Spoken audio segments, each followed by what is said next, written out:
What is the smallest autofocus lens you can get for a full frame Leica camera system? The answer is the Sigma 45mm f2.8 DGDN contemporary lens or I-series lens.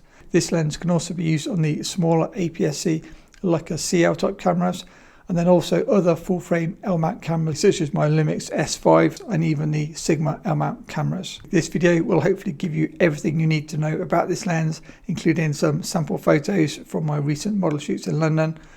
And let's jump into the video.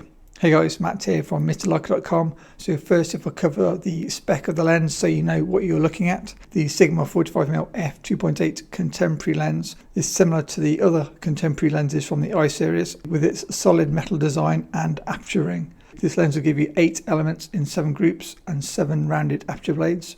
You've got a maximum aperture of f2.8 going to f22, minimum close focus distance of 24 centimeters, field size of 55mm, and this lens is tiny. It only weighs 215 grams or 7.6 ounces. As with the other Sigma DGDN lens, the 45mm comes with a metal lens hood, as you can see here, a standard plastic lens cap and a metal magnetic lens cap. Here it is on the Leica CL to give you an idea of how small it can be. Obviously on the CL it will give you about 65mm equivalent. If you're wondering what strap I'm using, these are new straps from Wotan Craft, who kindly sent them to me to look at, or basically to try out. I love the fact that they've got the Peak Design anchors built in, and they even stamp your initials on the strap, as you can see with my MO logo. In addition to the grey neck strap, I've also got this like a warm tan coloured wrist strap, again with the built-in anchor, and I just use this strap now for everything because I love wrist straps. The hood does reverse mount, as you see here, giving it a really minimal package size, but I used it without the hood for all photos. The autofocus of this lens is near silent. As with other I-series lenses, it has a little rubber seal, making it more dustproof and splash-proof than, say, Leica M-mount lenses. This is the smallest autofocus lens you can get for the Leica L-mount system, but it's still not quite as small as some of the little screw-mount lenses or M-mount lenses you can find as seen here. I find the autofocus very good and more than usable, and I tended to use it as autofocus rather than manual focus, because for manual focus this is a focus by wire design which isn't really my favourite, so I don't manual focus autofocus lenses. It's also worth noting for any of you Sony E-mount shooters, this lens is available in both L-mount and Sony E-mount. If you live in the US, you can pick up the Sigma 45mm lens for $549 in B&H. If you're in the UK, £499 new, or under £300 used. Let's now look at some example pictures. Okay, first up, lens flare. So this is me shooting directly at the sun without a hood to try to see if I could make the lens flare, and as you can see it is possible if you try hard enough. And then while I was doing this, I was also testing for sun stars. Not much for a sun star shot wide open, but as you stop the lens down you do actually get sun stars, which is better than you see from some of the other Sigma DGDN lenses where I find it pretty much impossible to get sun stars. These were shot I think around f16 maybe to get the best, most pointy ones. In terms of vignetting, there's very minimal vignetting. This is wide open. This is f4, 5.6 and f8 coming up, and yeah, almost no vignetting at all.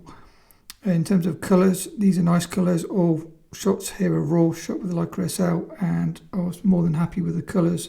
This is shooting the lens at minimal focus distance and really nice stop down to about 5.6 for sharpness. Bokeh wide open, really pretty, and then as you stop down the bokeh balls get a bit smaller and then a bit jagged by I think f8.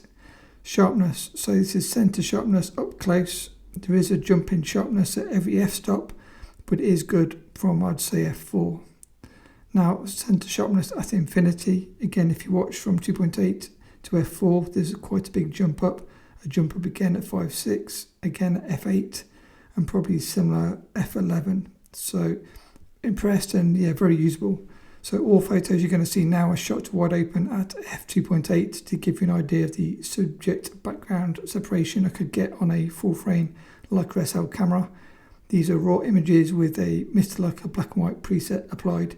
So that's pretty much what you get out of camera in terms of the detail and whatnot. Obviously not a huge amount of subject background separation, but just maybe plan your portraits accordingly. So those are the photos. What did you think? Can I recommend this lens? I would say yes. The use price of this lens is so competitive that I think if you want one autofocus lens, and size is important, I think this is probably the best bet, especially if you can cope with the maximum aperture of f2.8. I found it very usable, and on the workshop that I was teaching in London, there was a bit of lens envy going on where my student had the Leica, I think he had the 24-70, and he was trying to shoot one-handed the same as I shoot, and his arm was getting tired from the heaviness and size of the Leica lens, and he was looking across at my little Sigma lens and was like, maybe I need to get a Sigma lens. So if you want a small compact autofocus lens, and say especially if you use autofocus, say you rely on autofocus lenses for your photos, I think this is a great lens to keep in the bottom of your kit bag. I must say a huge thanks to Sigma UK for sending me the lens to test. And as always, a massive thanks to my awesome patrons. If you want to see more Sigma lenses, I'll link some more here next.